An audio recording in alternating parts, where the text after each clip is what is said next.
परिवार दोषी करार। कोर्ट के इस फैसले के बाद सियासी पारा चढ़ गया है और भागलपुर में बीजेपी ने तेज हमला बोला है। भागलपुर के एक स्थानीय होटल में प्रेस कॉन्फ्रेंस के दौरान भाजपा अनुसूचित जाति मोर्चा के राष्ट्रीय अध्यक्ष लाल सिंह आर्य ने कहा, आज एक बार फिर लालू प्रसाद यादव ने बिहार को कलंकित किया है। जिन्होंने कभी पशुओं का चारा खाया, वही अब नौकरी के नाम पर जमीन का घोटाला कर बिहार की छवि खराब कर रहे हैं। आर्य ने कहा कि जो व्यक्ति सरकारी संपत्ति में हेराफेरी करे, भ्रष्टाचार में लिप्त रहे, वही आज फिर सत्ता का सपना देख रहा है। ऐसे लोग न संविधान को मानते हैं, न ही बाबा साहेब भीमराव अम्बेडकर के आदर्शों को। उन्होंने पश्चिम बंगाल की मुख्यमंत्री ममता बनर्जी पर भी निशाना साधा। कहा, राजद अब ममता बनर्जी के गठबंधन में है, जबकि बंगाल में एक दलित नाबालिग लड़की के साथ हुई दरिद्री पर न लालू बोले न तेजस्वी। इससे सामने की दलित सम्मान से ज्यादा गठबंधन की राजनीति जारी है। आर्य ने ममता बनर्जी के उस बयान की भी आलोचना की जिसमें उन्होंने कहा था कि औरत को रात में घर से बाहर नहीं निकलना चाहिए। इसे उन्होंने नारी सम्मान के खिलाफ और ऊंची मानसिकता का बयान बताया। वहीं लाल सिंह आर्य भाजपा अनुसूचित जाति मोर्चा के राष्ट्रीय अध्यक्ष लालू परिवार ने फिर से बिहार का नाम बदनाम किया है। भ्रष्टाचार की राजनीति करने वाले अब जनता के न्यायालय में भी जवाब देंगे। एनडीए गठबंधन बहुत ताकत के साथ, बहुत एकता के साथ इस बिहार में पुनः चुनाव लड़ेंगे और वो चुनाव जीतेंगे जनता के आशीर्वाद से और जनता के कल्याण के लिए, जनता के उत्थान के लिए, बिहार के विकास के लिए। इसलिए 2/3 बहुमत से ज्यादा अब की बार एनडीए गठबंधन बिहार में चुनाव जीतेगा। कांग्रेस पार्टी इंडी गठबंधन सत्ता में आने के लिए झूठ की फैक्ट्री का ताला खोल लेते हैं, चुरा लिया, भारत के संविधान की आत्मा चुरा ली और अब घुसपैठियों के दम पर चुनाव जीतना चाहते हैं। ये बिहार कभी नहीं होने देंगे।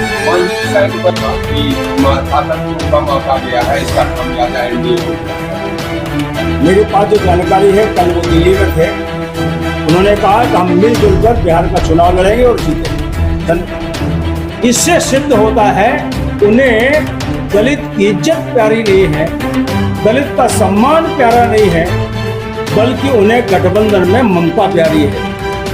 और ममता बनर्जी ने खुद स्टेटमेंट जारी किया है कल कि रात्रि में महिलाओं को नहीं निकलना चाहिए।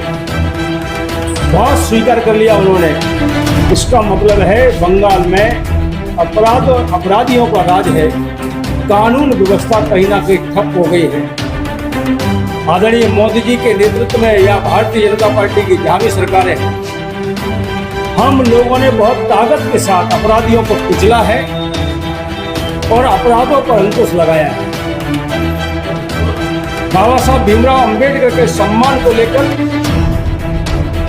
5 पंचतीर्थ बनाने का काम भारतीय जनता पार्टी ने किया है। 60 साल में कांग्रेस ने अम्बेडकर जी के नाम से एक भी बड़े भवन का नाम नहीं रखा, लेकिन दिल्ली में 15 जनपद पर 192 करोड़ का डॉक्टर अम्बेडकर इंटरनेशनल सेंटर बनाने का काम भारतीय जनता पार्टी मोदी जी ने किया है। 100 करोड़ का राष्ट्रीय स्मारक जहां उन्होंने अंतिम सांस ली, वो निर्माण भूमि को बनाने का काम किया है। प्रभु राम जो सामाजिक समरसता के कहीं ना कहीं प्रेरणा थी, समन्वय की मर्यादा की प्रेरणा थी, उन प्रभु राम के मंदिर बनने से पहले रामायण लिखने वाले तथा महर्षि वाल्मीकि के नाम से 3,500 करोड़ का एयरपोर्ट बनाकर तैयार कर दिया। मध्य प्रदेश में बाबा साहब अम्बेडकर के नाम से हमने तीर्थ स्थल बनाया है। संत रविदास जी के नाम से मध्य प्रदेश के बड़तुमा में 12.5 एकड़ में 101 करोड़ का रविदास मंदिर बनकर तैयार हो रहा है। 80% काम हो गया है। मोदी जी ने पिछले साल 2 साल पहले उसका शिलान्यास किया।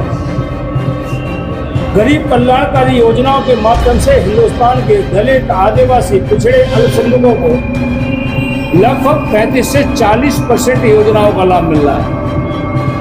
मैं ये बात इसलिए कह रहा हूँ, राजद लंबे समय तक सत्ता में रही, लेकिन गरीबों का 1 पैसे का फ्री इलाज नहीं कर पाई।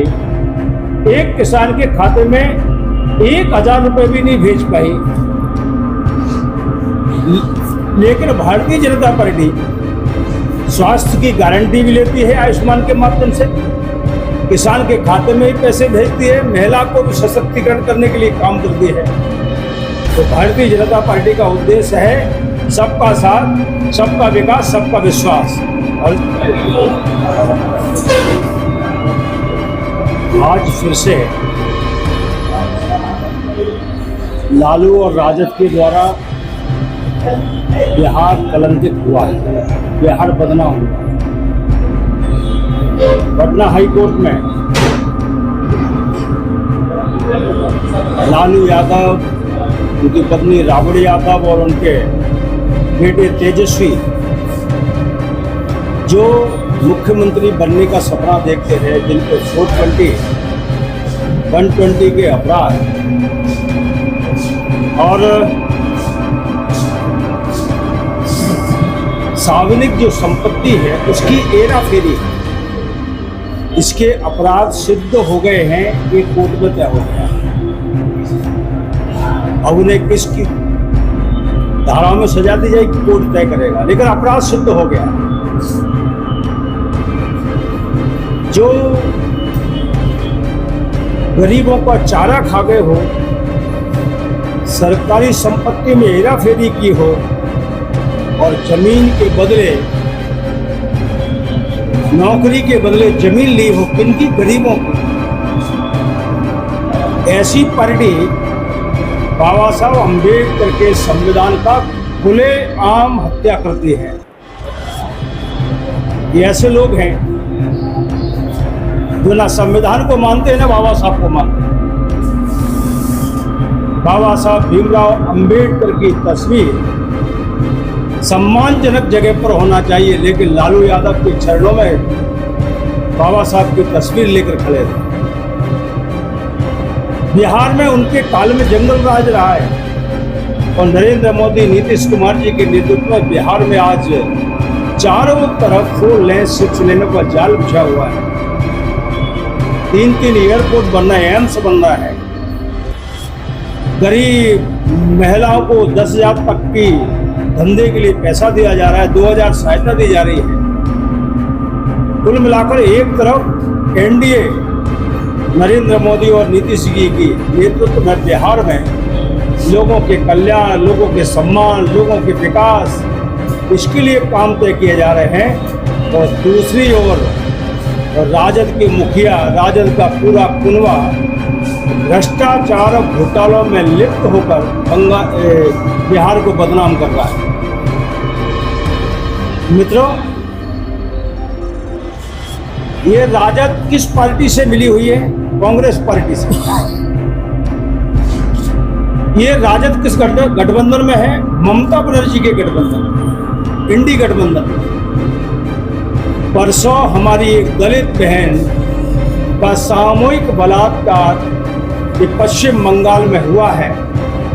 48 घंटे में लालू जी का, तेजस्वी का, राहुल गांधी का, खड़गे जी का किसी का बयान नहीं आया है कि बंगाल में दलित बेटी की जो सामूहिक बलात्कार हुआ वो गलत है। राजद और कांग्रेस इस बिहार में झूठ बोलकर, यानी कि घुसपैठियों को वोट के आधार पर और झूठ बोलकर षड्यंत्र करके बिहार में सत्ता काबूज करने के लिए ऐसे लोग जिन्हें पटना हाई कोर्ट अपराधी मान रही है, घोटालों में, चोरी में और षड्यंत्र में, मुझे लगता है अब की बार एनडीए की गठबंधन की सरकार 2/3 बहुमत से ज़्यादा सीटें लेकर इस बिहार में आने वाली है, क्योंकि हमारा उद्देश्य है महिला का सम्मान, दलित आदिवासी का सम्मान, उनका उत्थान और बिहार का विकसित बिहार बनाना, ये हमारा उद्देश्य है। इतनी सी बात मुझे कहना थी।